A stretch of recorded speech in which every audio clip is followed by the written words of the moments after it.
Hello everyone, welcome to my study channel Shivlok learning point. Mission TET, C TET, super TET 2023 and कोई भी state level के teacher exam preparation के लिए available है।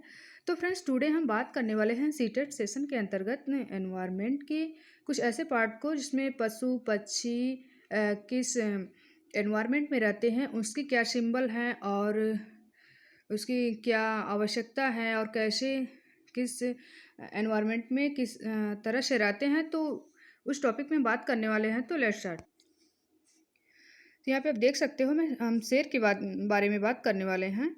तो जो जिसका कलर होता है भूरे रंग का, और जो जिस ग्रुप में ये रहते हैं तो उसका जो नेतृत्व होता है मादा शेरनी करती हैं। और शेर के बारे में एक खासियत ये है कि जो राष्ट्रीय चिन्ह है हमारा अशोक चिन्ह, उसमें 4 शेर लगे हुए हैं 4 दिशाओं में मुँह करके। और शेर की जो दहाड़ होती है तो वो 3 किलोमीटर तक सुनाई देती है, और ये अपनी मूँछों के माध्यम से शिकार का पता लगाते हैं। जब हवा चलती है तो ये अपनी मूँछों के माध्यम से शिकार कौन सी दिशा में है तो पता लगा लेते हैं। केवल नर बच्चे 2.5 से 3 किलो तक होते हैं, इसके केवल नर बच्चे होते हैं। और ये 2 से 3 वर्षों में समूह को छोड़ देते हैं। जो इनका ग्रुप होता है तो नर बच्चे 2 से 3 वर्षों में एक ग्रुप को छोड़ देते हैं, अपना अलग से रहने लगते हैं। अपने एरिया का जो ये निर्धारण करते हैं मूत्र के गंध के द्वारा एरिया का निर्धारण करते हैं। नेक्स्ट, बाघ के बारे में हम देखेंगे। तो बाघ के बारे में भी फ्रेंड्स कुछ इस तरह के ही बातें निकल के आ रही हैं। तो आप देख सकते हो कि भारत का जो राष्ट्रीय पशु बाघ या फिर चीता के नाम से जानते हैं, और बाघ के शरीर पर बाल नहीं होते हैं और ना ही पैटर्न होते हैं। कभी कभी एग्जाम में पूछता है कि कौन से पशु के बाघ या फिर शेर के ऊपर पैटर्न होते हैं, तो शेर के बाल पर मतलब ऊपर शरीर पर पैटर्न होते हैं, और बाघ के शरीर पर बाल और पैटर्न दोनों ही नहीं होते हैं। और जो बाघ की दहाड़ होती है वो भी 3 किलोमीटर तक सुनाई देती है। और जो बाघ के शरीर पे काली व पीली धारियाँ होती हैं। इलाके का निर्धारण ये भी मूत्र के माध्यम से ही करते हैं, अपने जो एरिया का निर्धारण है। और बच्चे समूह में का जो नेतृत्व होता है इसमें भी बघनी करती है, उसमें भी जो मादा शेरनी करती थी और इसमें भी बघनी करती है। नर बच्चे 2 से 3 वर्षों में समूह को छोड़ देते हैं, और जन्म के समय इनके बच्चे का वजन भी सीटेट एग्जाम में क्वेश्चन बना हुआ है, और आगे भी क्वेश्चन पूछ सकता है कि कितने किलो का होते हैं बच्चे, तो 2 से 3 केजी के होते हैं जन्म के समय।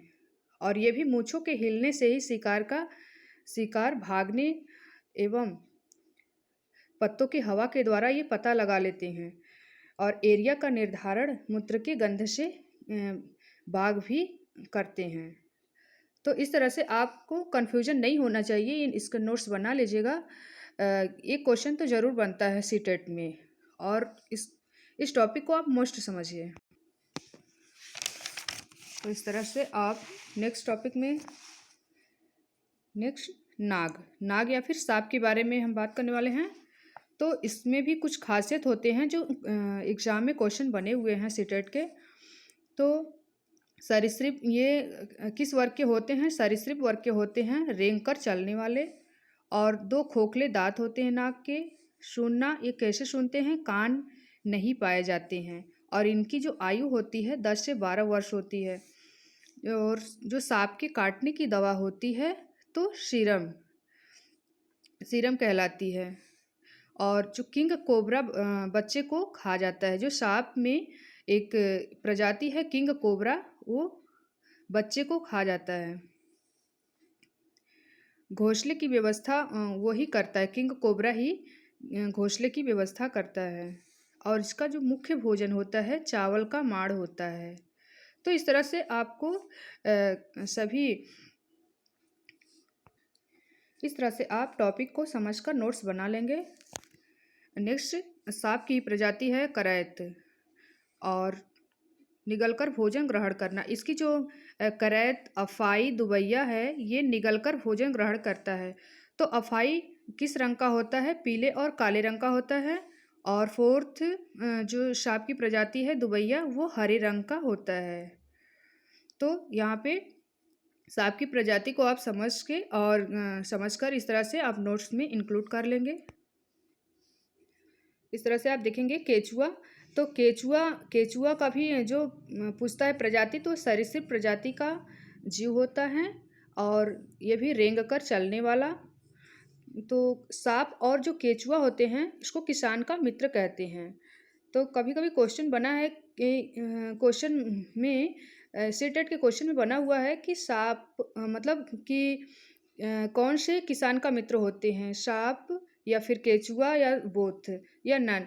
तो सांप और केचुआ किसानों का मित्र होते हैं, दोनों किसान का मित्र होते हैं। ये भी सरीसृप प्रजाति के होते हैं और सांप भी सरीसृप प्रजाति के होते हैं।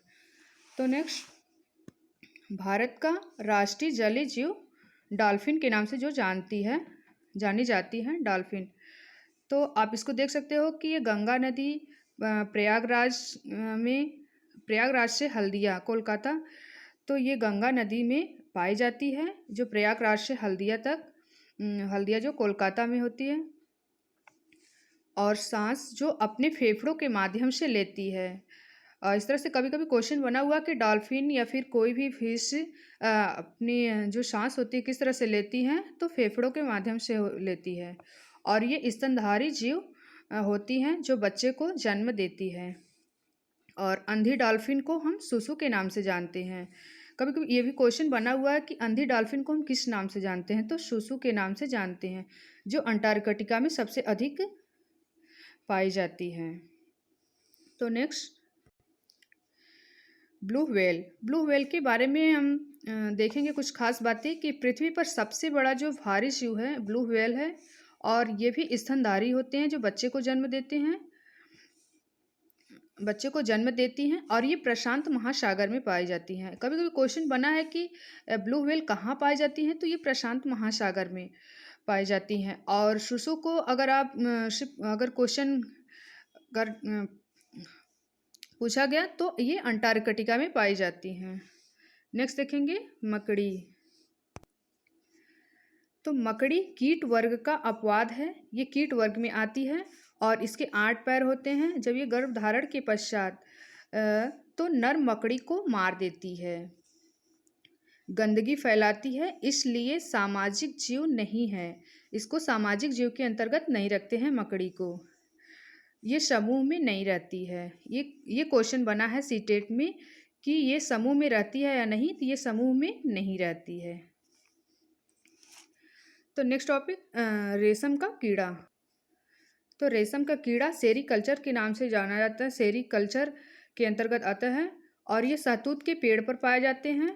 और जो रेशम का कीड़ा होता है, रेशम का कीड़ा अपनी मादा को कई किलोमीटर दूर से ही पहचान लेता है।